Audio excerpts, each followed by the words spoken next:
I think you need to resist the urge to go in and say, act like the restaurant is yours or whatever, or act like you're in charge of the whole day, because you're not. But you are in charge of yourself, and you take responsibility for yourself and what you say. And you are authentic in as much as you tell the truth about yourself. And the audience, you've got to think about the other person. What is it that they want to see from you? Hello, welcome back to Dating Rehab with Anna Morgenstern. Today, we have Ian Hawkins joining us. He's UK's most trusted speaking coach. He works with Netflix, Adidas, senior politicians from all parties. Thank you so much for coming on today. Thank you very much, Anna. I didn't help any of those people become better at dating, but I still think the principles of good communication hold true, because what is dating if not communication? Exactly. 100% of the divorced people that I've spoken to, communication was definitely a big issue. And a lot of the questions that I get from clients and people in my network about early dating is, when is it too soon to ask big questions, or how to bring up certain topics? And I think communication is just the biggest thing that we need to have better skills in, and just more information around. And I think a lot of people feel very scared to say certain things. And so just having good tips and skills on how to communicate effectively, I think helps anyone, no matter where you are in the dating sphere. I completely agree. I also very much like the John Cleese line about divorce, which he says, you shouldn't say that a marriage is a failure just because it ends. Exactly. And that's coming from someone that's really been taken to the cleaners by his exes. So it's something I've always liked, that expression. Relationships don't fail just because they end. I agree. Even if it's one date with someone that you liked and they didn't want a second date with you, it's not necessarily a failure either. If you even got on a date with someone that you liked, that's a win right there, that you're attracting the right kinds of people. Maybe there's a couple of things you need to work on or adjust of who you're looking for, but it's all a win, even in small ways. How did you even get into becoming this speaking coach and communications expert? Well, a bit of a circuitous route, Anna, to be honest with you. I left university. I graduated in psychology, tick, and criminology. What? So I had those two things, and I was going to go off and do a PhD. And I was very excited about my PhD because I had a brain in a fridge that was waiting for me to work on. And then a friend of mine said, I was at a party and I agreed to write some sketches for the BBC for this comedy show. Would you help me? Because you were quite funny at school. And I said, yes, all right. But bear in mind, I've not got long because I'm going to go off and become a neuroscientist. And then we became head writers on this comedy show, and the money for my PhD fell through. So rather than being a mild-mannered neuroscientist, I fell into writing gags. And I wrote jokes for the BBC. Started writing jokes for comedians, and they were off doing their headline and their touring and such. And I then, because none of this actually paid me very much money, Anna, to be quite honest with you, I took a quote unquote proper job at a company that was a speaker agency, and they would book after dinner speakers and conference keynote speakers and presenters and comedians for corporate events. And in the interview, they said, how would you feel about working with, and then reeled off a list of names. And I said, well, I wrote his live show and we went out drinking last week. So I'd be fine working with it. I have the material. And because of the nature of that job, I found myself working with the best speakers on the planet, the most highly paid speakers. It was the UK's biggest speaker agency. And I would go to as many of those events as I could. And I had my eyes open, my ears open. And I thought, if I cannot learn about how to be a better communicator from watching someone that's paid £50,000 to deliver a half-hour speech, then what am I doing with my life? And of course, these people came back to me and said, Ian, how can I make more money? How can I get booked more? How can I become a better speaker? And my coaching practice kind of grew out of that. I wrote a book called Insider Secrets of Professional Speakers, and I coached some fabulous clients of both sides of the political spectrum in the UK, and retiring athletes who wanted to do something after they stopped running, jumping, and throwing things. So it's been an interesting career. How do you write in someone else's voice? Like, do you have to really spend time with them and learn them, or is it your voice that they're speaking? No, I try and tap into their voice. So I think that my favorite thing that I did was a BBC Radio 4 show called The News Quiz. And every week it was writing about jokes that had happened in the news. And it was presented by a lady called Sandy Toksvig. And Sandy's been around for so long and has certainly been part of my sort of comedy education. She's a little bit of a comedy hero. She's a brilliant improviser. She's smart as can be, and she's a force of nature. And I just found it really easy to fall into getting her voice. And it's almost like acting, except you don't write it down rather than let it come out your mouth. And it was a lovely moment where I just went, oh, I know exactly how Sandy would say this That's so and cool. write jokes accordingly. Because there's so many companies and people that offer to write your dating app profiles for you and to respond to messages. And I always think like, but it's not you, because you Yes. can only take that for so far until you still have to show up and be on the date and be yourself. So that's really where the coaching kind of comes in, right? It's like Cyrano de Bergerac, isn't it? You don't want this person to Right. fall in love with your PA. Exactly. Exactly. At some point, the real you has to shine. But I like the idea of the coaching of helping people kind of refine their voice and be able to kind of get across who they really are in a way Hmm. that is probably more appealing to others and a little bit easier to understand. I think a lot of people, when I ask them, even as a matchmaker, when I screen people and ask them like, who are you? What are you looking for? They get very uncomfortable speaking about themselves. There is something that's, I don't know if it's a humility or it's just something that's ingrained in us, like, oh, you can't brag about yourself, but people have a very tough time describing who they are. Do you Mm. find that as well? Yes. Somebody said to me today, what are you talking about? And I said, I'm talking about communication. And I said, and I hope it's inspiring. And they said, well, you seem like an inspiring person. And I said, I don't think it's for me to say that I'm inspired. It's for other people to say, isn't it? It's a bit like saying I'm sexy. You go, well, that's in the eye of the beholder, isn't it? Or I've got a great sense of humor. I've got a great sense of humor. It's like, Some right, well, people I are haven't laughed. universally sexy. I don't know. Yeah, it's not for you to say about yourself, is it? Or brave, brave. I hate it when people say, I'm a very brave person. You go, really? I'm an absolute jelly.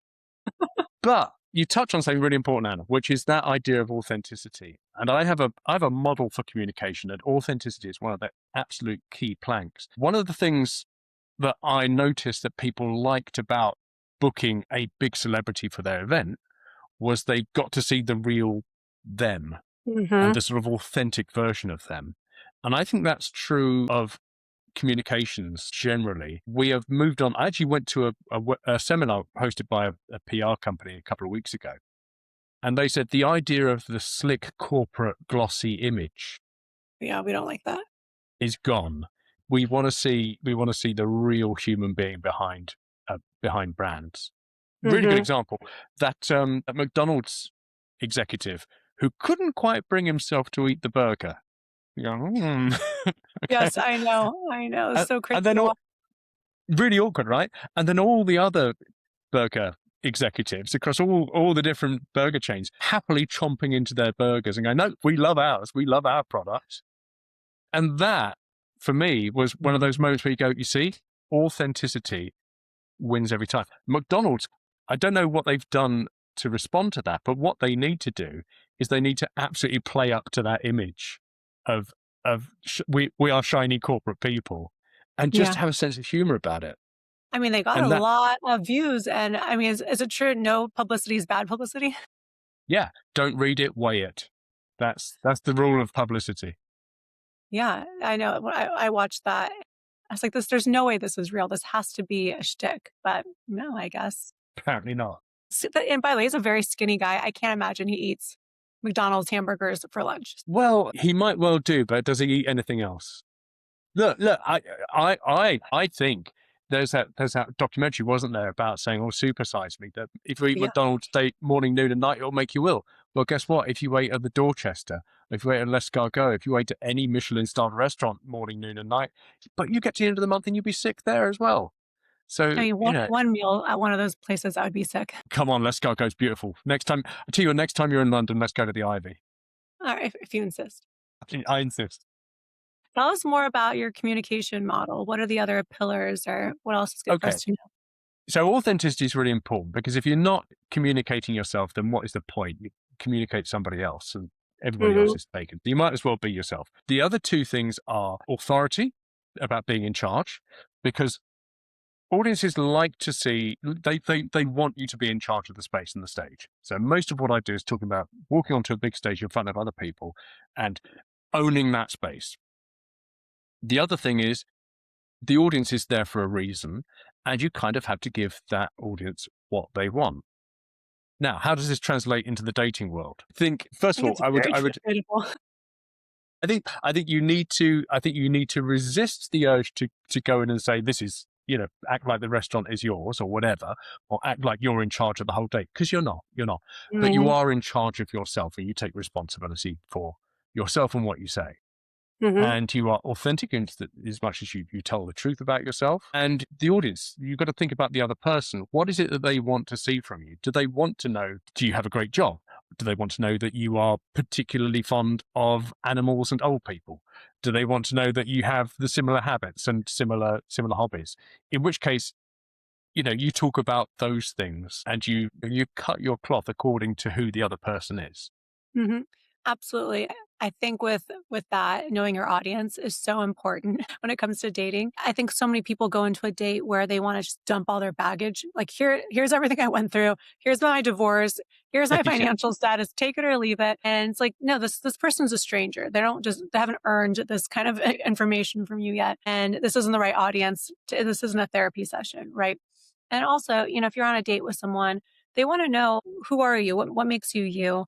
What was your childhood like? What relationship with friends?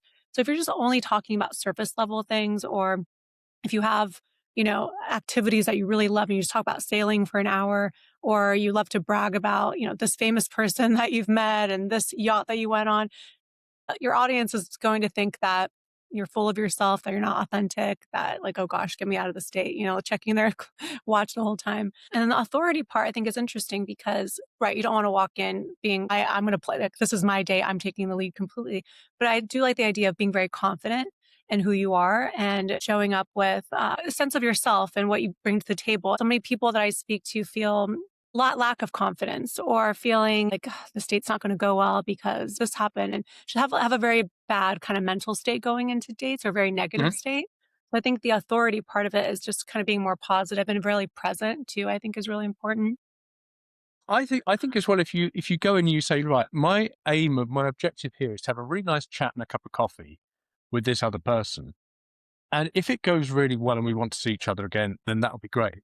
And if we really don't feel the spark, then at least we've had a nice chat. It's been a nice cup of coffee. It's been a perfectly lovely way to spend the afternoon, and we don't have to do it again. And to be equally happy with both of those outcomes. Mhm. Like if you do a job interview, I always say to people that are candidates in job interviews, and having done enough of those myself, you go in to see what they want. And if you approve of them, do you really want to work in this place?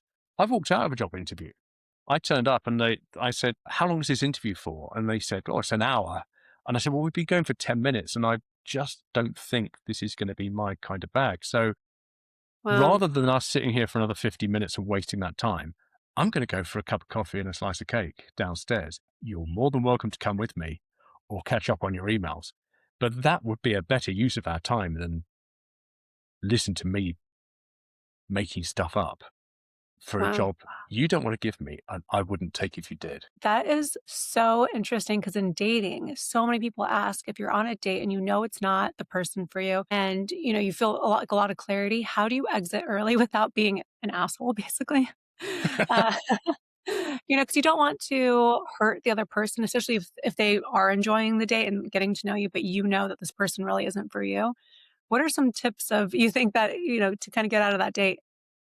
Goodness, that is a tricky one, isn't it? I think you have to be very honest because if you lead people down a garden path, then it just hurts more at the end of it. And Hmm. I think you need to be like, I'm not really feeling this. Should we just finish our drink, split the bill, and hightail it out of here? You know, it's difficult because you want to reject the relationship, but you don't want to reject the person, do you? Exactly. One of the things I was always told was good is if you have a criticism of somebody, you criticize the behavior, you don't criticize the person. And trying to Hmm. find that, I think, is probably a better way through. Yeah, I mean, I've always been victim to this where I was like, "How do I get out of this state?" But then next thing I know, 2 drinks later, 2 hours later, I'm still there, and I can't get myself out of it, and I'm thinking, "This is a huge waste of time, of calories." They probably are thinking they're having a lovely time because 'cause I've stayed so long, but Yeah. you're right, it's the garden path, like, it's better to kinda cut it off I early. mean, I wouldn't sit opposite someone and say, this has been a waste of calories. I'm just saying in my head, I felt like I really didn't need that alcohol, like, I just, we split a spinach dip, didn't need that. That's why a lot of people don't like to do dinner on first dates because it's a kind of a bigger commitment and you're signing up for more time with them without knowing if you're gonna actually necessarily have a good time and want to spend that time with them. Yeah, I'm a great fan of the coffee date. I think coffee dates are great. Oh, also, I don't drink alcohol, so that's perfect. But Mhm. if you're at a party, I hate to jump ahead here, Anna, but I was given a fantastic tip at a party. I just quit drinking. It's about 10, 11 years ago. I'd fairly recently quit drinking. Had to stop. And I got invited to a party, and I said, I don't think I can be around alcohol at the moment because I always used to rely on it as a Mhm. bit of a crutch, especially in social situations because I'm quite shy. And my friend just went, for goodness sake, Ian, it's easy. You get a bottle of red in this hand and a bottle of white in that hand, and you wander around and you top up people's drinks. And I went, okay. I said, I might, I might make a very swift exit, and you will know exactly why, but I will give that a go. And it worked like an absolute charm. I couldn't believe it Yes. because I could say, Anna, I couldn't help noticing you're running a bit low. Would you like a little top up there? And I could talk to you, Anna, and say, thank you. Oh, how do you know Martin and all this kind of thing? And then as soon as my small talk runs out, and I think actually Anna only has eyes for him across there, I could say, Anna, would love to chat, but I've got a job to do and I can see other people are running low. And I would scamper off. That is so good. I love that. And you do not have to be a recovering alcoholic to take advantage of that. Yeah, I actually like that for people that are a little bit shyer to start conversations at parties. That gives you a very easy reason to go up to someone and start chatting. I love that. Find a job to do. Find a job to do. Because I would always go, because I always go, I really don't like doing small talk and meeting people. A little glass of wine will help relax me and it will make me a better conversationalist. And do you know what? One does, two probably does, but 14, no, I know, I did not know. help. I actually stopped drinking during, a dating period in 2023, right before I met my husband, because I noticed I also was going on 3, 4, or 5 dates a week. Alcohol was present every single one. I was waking up hungover. I wasn't doing my workouts like I wanted to. It affected my work. And even though I was only having, 2 or 3 drinks, but it was every single night, it really caught up with me. And I realized I'd get to 3rd, 4th, 5th dates with people that I actually didn't know anything about. I didn't even really like them, but I had fun with them. And I was like, I have to stop this pattern because I'm looking for a husband. I'm not looking for a drinking buddy. And when I stopped drinking, I realized, oh, these people and a lot of my friends too, I'd go to parties sober and I realized they're actually not very funny. And I was like, is this what I sounded like when I was drinking? I was actually quite embarrassed, but it really helped me. Anna, you've made a very important point there, which is that you were looking for a husband. And that's very Mhm, different from looking for a boyfriend or looking for someone just to have mhm, fun with and hang out with. And if you are going into an every date and you can't say what you're looking for, then you're probably not going to find it, are you? Because if you go, mhm. also, if you're looking for a husband and he's looking for a girlfriend, then those are two slightly different things. And you're going to have to negotiate whether that's like what you're both after. I know. Well, that's a lot of people ask me, like, when is it too soon to ask bigger questions in dating, or is it even before a first date? I think you should know before you even meet someone if you're aligned on the big things like wanting to get married or having kids, or if religion is something that's important to you. That's something that you should have a handle on before you even meet. Because I've had clients where they'll date someone 3 months before even asking them if they want to have kids, and I was like, that's something that's really important to you. How could you let it go Mm. for so long? And they're just so scared of the answer or they don't know how to advocate for themselves. Do you have any tips around that? Well, doesn't that come back to that authenticity and knowing yourself and being confident in yourself? And Right. yeah, I don't think necessarily that going in on a first date and saying, I'd like to have 6 kids. Well, what about you? I don't think that's necessarily, but you can certainly get an idea of whether somebody is, up for having a family or not. Mm, And certainly it's if if that is your red line, if that's your deal breaker, then you need to say that sooner rather than later, because the longer you leave it, what you don't want to do is fall in love with somebody who's got completely opposite views to you on really important stuff, because then everybody gets hurt, Mhm. you know? I am. A question for you. Since you've worked in the political space, can two people from different political viewpoints, can they be in a relationship together? I get asked that all the time, especially in America. We're very divided in politics. People are very, their distinct opinions. Do you think people have to kind of be aligned in their political Well, stance? being very careful with what I say on this, I think that it is possible to not share 100% of your political views if there's crossover, and if those values, if the big values are really compatible. For example, I fundamentally believe in the National Health Service. The National Health Service underpins the prosperity of everybody in the United Kingdom. It means that we can be entrepreneurs. It means that we can take risks. It means we can basically live our lives without worrying the um, about the big medical bill coming in. Hmm. Okay, I I would not be able to, and I've been a recipient of open heart surgery, right? Which, Hmm. if I'd had it done in the United States, would have absolutely bankrupted my family. Right. If I was dating somebody that thought the NHS needed to be privatized and I should be paying for my health, I would say, I'm really sorry, but no. If they said, I also believe in the NHS, but we need to fund it in a slightly different way, I'd be more amenable to that. Yeah, I agree. I think the overall values definitely need to align more, but I also feel like people need to be able to have conversations and not be so emotionally charged. I had a friend, she went on a first date with someone and they're both liberal, but she was Mhm. a bit more liberal than him. And she started crying on the date because Hillary Clinton lost the election. And it was like rocked her world so much. And he's like, listen, I voted for her too, but it can't, affect my life so much when I'm crying on first dates about it. But then there are plenty of men out there that would be that upset by That's a good point too. Hillary Clinton losing it, so she should go and try and date one of them. It's always going to be a little bit of a push me pull you about how you lean into your authenticity, and how much of yourself you expose, isn't it? I Hmm. guess. Yeah. And as I said before this recording, Anna, I feel like I've been very lucky in my love life. I really haven't been at the sharp edge of the dating game. So if you guys get into arguments, you know exactly how to communicate effectively. So then you must not have big issues in your relationship. Well, I think our communication is pretty good, because it's just about honesty. I think we're just Right. very honest with each other. What would be the point of telling lies? This is the person that I live with and enjoy spending time with. So, and also, there is a huge relief of bringing your genuine self into a relationship. You're Mhm. not going, you're not going, oh, the person is in love with this version of me that I could never aspire to be. Right. This person is in love with the real me, with every fault on full display. What's that line? Your best friend is someone who knows all your faults and still likes you. Mm.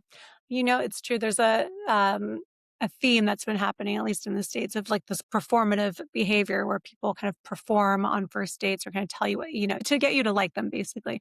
Like Mhm. this performative behavior. And I have to say, like, even when I was like drinking on dates, I felt like I kind of fell prey into that too, where I'd have my shtick, my jokes that I would tell on every date, my stories that I would tell. Like, how do you get out of the patterns of like, okay, I'm going to tell the story from my childhood, I'm going to tell the story about work, and like, how do you kind of shake that up so you feel more authentic? Because there are real stories, but if you keep telling them on date after date, it's not going to feel authentic anymore. Yeah, and I think you have to listen to the other person. You have to just be very present and in the moment. Funnily enough, you have the traitors over in the US, don't you? Love the traders. Right. We have the Traitors over here in the UK, and we also have the Traitors Live Experience, where you can go in to this place in London and you buy a few drinks, and then you sit around a table with 18 complete strangers, and you play the traitors, right? Where you have to decide who's a traitor and who's not, and it's an amazing game. It's really really fun, and I went with my partner, and then at one point, and I'd been sort of a bit, I had a bit of a bad day. I'm a bit grumpy. I don't know if I want to go, blah, blah, blah, blah. And I went, and then I found myself really sort of settling into it and enjoying it. And the conversation around the table came to me. And because I'm used to speaking in front of groups of people, I just went into my stage voice, which is what I've got now. Okay. Right. And then my partner just suddenly pipes up and goes, I think Ian's a traitor because he suddenly started putting on his performance voice. I was not a traitor, but they all voted me out anyway. You got banished. And it was sort of this beautiful moment where I just went, there's no point in lying to this person because they will know. They can see they know the authentic version of me. He came in while we were on this call, and I know for a fact that as soon as he opened that door, he would have heard the tone of my voice and gone, Ian's doing a recording.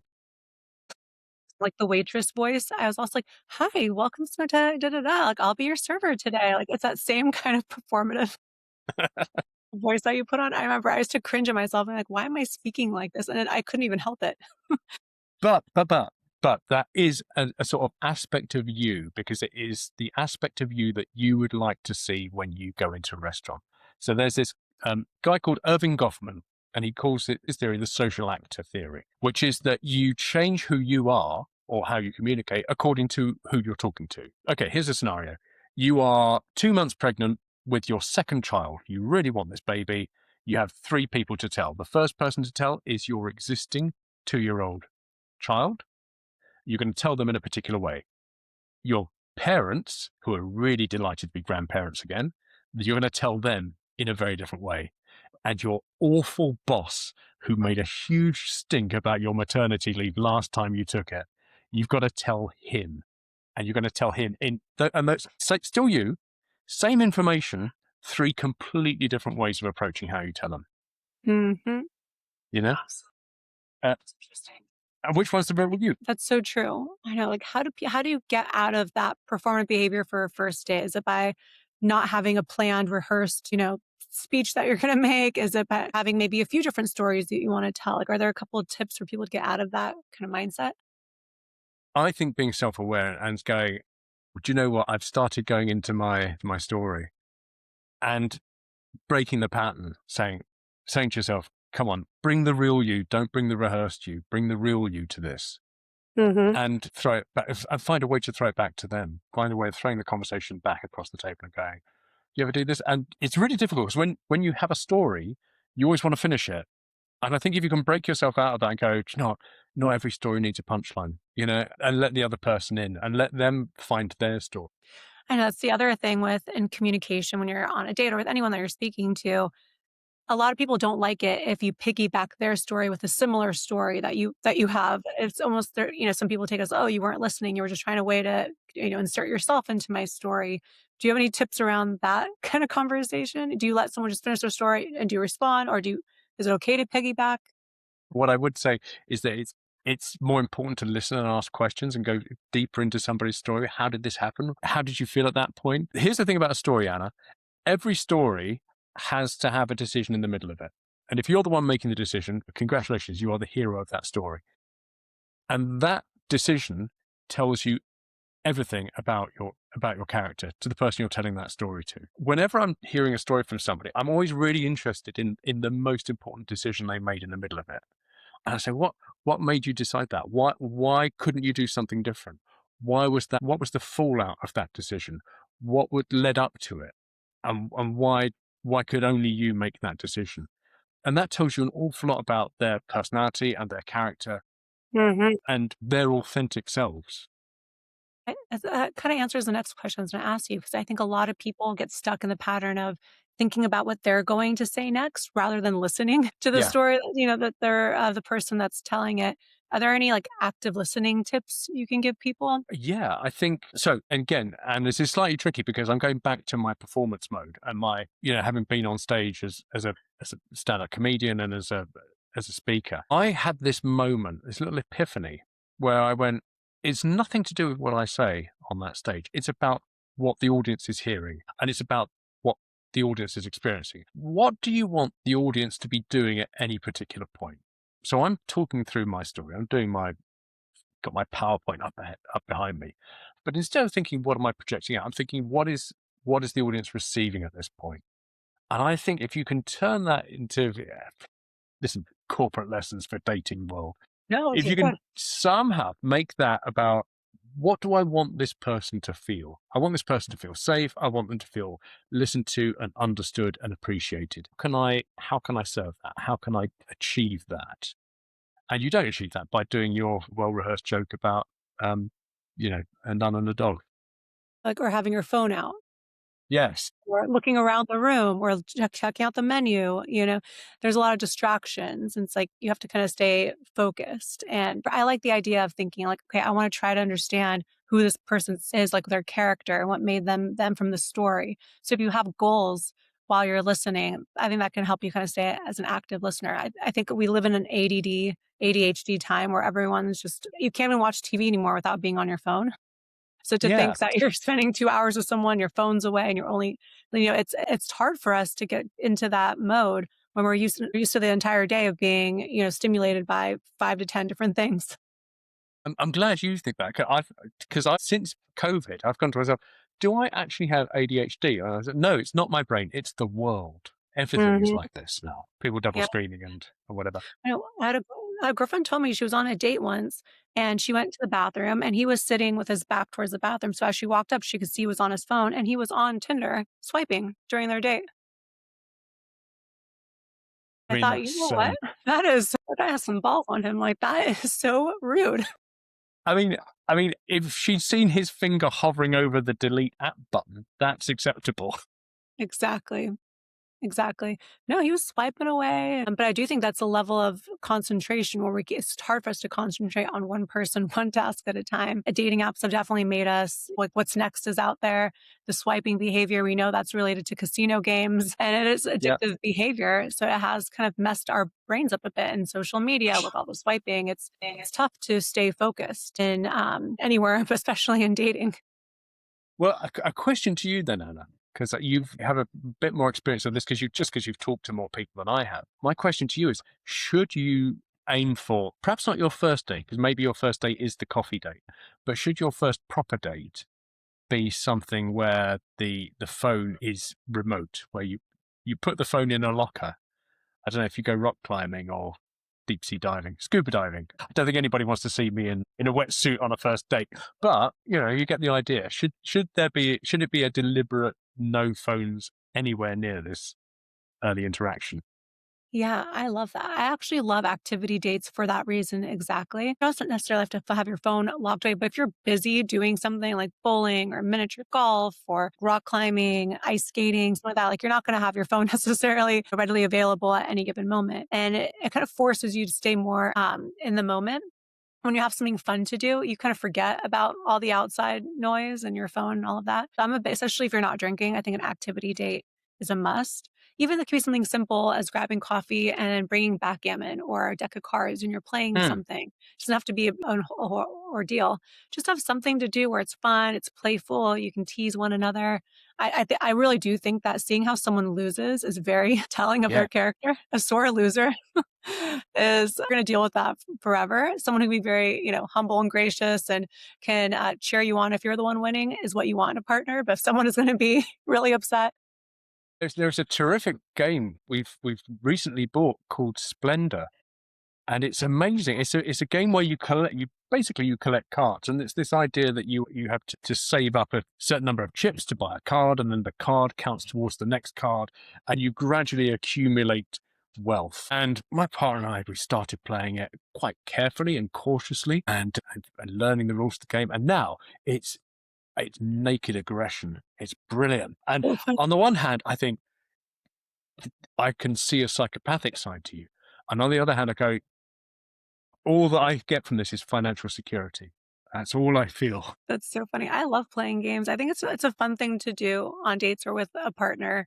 There was one time I love Gin Rummy, the card game, and there was one time when we played and I lost to him. And I usually always win because I'm very competitive. And I was like a sore loser. I was actually surprised at my behavior. I was acting really pissed off, and he looked at me. And this is kind of early on in dating. And he looked at me like I was a crazy person, and that's why I realized, oh, I need to reel that in because he's never going to speak to me again if I have this kind of reaction over a deck of cards ever again. But then that tells you an awful lot. When the stakes are, I wouldn't play for money on a date, but when the stakes are low and it's all about status, I think that tells you an awful lot about the other person and how vulnerable they're prepared to be. Mhm. I think Yeah. that's one of those little hidden things that you go, actually, you don't like this when this happens. Yeah, you learn a lot about someone. Any like quick tips on just like questions you can ask or ways to make people feel comfortable to be more vulnerable with you? Are there any little things that you can say or do? Is it sharing first and then they feel good about sharing? People ask a lot about that in dating, like how to build that chemistry or intimacy and to make someone feel Well, comfortable on first dates. yeah, I think it's difficult to get it quite right where you're being vulnerable, but you're also not, you know, putting it out there about your bereavement, drug problem, and string of divorces, you know, Right. and how you just manage to be strike the right balance. And I think that again, understanding a story, because stories are the software that our brains run on, and stories are how we understand the world or how we understand other people. And finding a story about yourself that is vulnerable, where you made a difficult decision when you're up against it, if you can find that story and put the decision at the heart of it, and you don't have to come out of the story brilliantly, but you do have to come out of it honestly and be vulnerable about it. That's probably quite a good way to tell people who you really are. Yeah, like overcoming some kind of obstacle or it doesn't have to be like a crazy hardship, that could be maybe more for a third, fourth, fifth date, but just something that to show how something that you've gone through to make that does make you feel more real and authentic to someone. Yeah. So, for example, I love a nice long walk, which is good because my partner does as well. I like a nice long walk. But the longest walk I've ever done was last year. I walked down to my brother's house, and my brother lives in Canterbury, which is 86 miles away. And I did that in 72 hours. So I slept in a tent in a bush on night one, and I slept in a monastery on night two. And on night three, I ran into some very nice women in a pub who let me sleep in their accommodation. But that would be quite a sort of good story to tell. That's what I've Mhm. done. But the reason why I did it, why did you decide to walk for 86 miles across Kent? And the answer to that is because I'd actually had a really tough year where all kinds of things had gone wrong that were out of my control. And I just wanted to regain my control by putting one foot in front of the other for 86 miles across 3 days until I did something that I felt gave me a sense of achievement and purpose at the end of it. Mhm.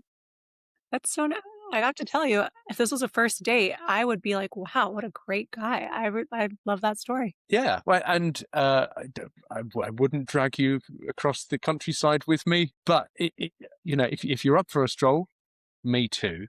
And the reasoning behind that, there are some good adventures along the way, but the reasoning behind that was, and it does speak, I think, to my need to have, or to everybody's need to have a sense of autonomy, and Mm, also to understand that that's what I needed for myself.